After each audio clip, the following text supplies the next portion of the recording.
I would go pick her up in the evening. They would be fighting at the school, knocking the children down, and it was horrible. Why do we have to go through this once again, to try to find better education for our kids? And not children who should qualify, because what happens now if I don't get a job because of the way the economy is, and my child has to go to a failing public school? We believe that you should not have an America where only people with money have the ability to choose what's best for their children. The three bills you are considering today are truly historic bills, truly important bills. We're going to lead the country in the following idea. Every child in this state is going to have a customized education that fits their need. There will be a lot of folks that will agree, and there'll be a lot of folks that disagree. Now, you need to understand that our governor is making some very radical and extreme proposals.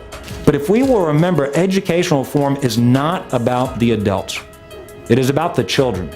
In essence, at a certain point you have to say, look, this just isn't working for our children, and the children are the customers. And if government hasn't been serving them well, who are we as government to say that we should have the right to tell you where to send your child to school? It makes no sense. Because the teachers union say, we need to protect public education.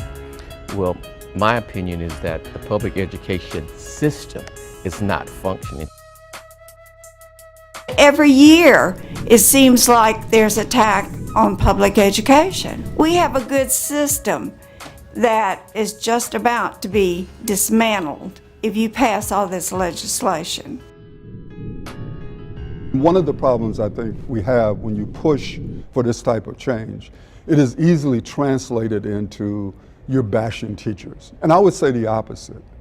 I know how important teachers are, but I also know that teachers, like anybody else, should be held accountable for results. Well, I think there are some people who just don't believe that teachers should be assessed based on their student learning. I don't think that's most teachers.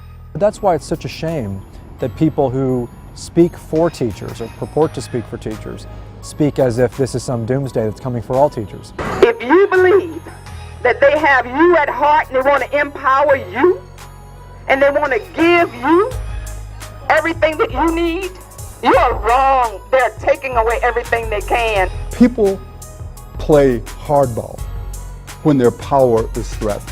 Your salaries will be frozen where they are. When their ability to control resources is threatened. And you will never get another dime unless you prove merit. When their overall control of an institutional arrangement is threatened. How dare you treat us like we're second-class citizens? How dare you oppress this state? Whenever you try to significantly change the status quo, you're going to get pushback. So this is a moment in time in Louisiana to move forward or to move backward.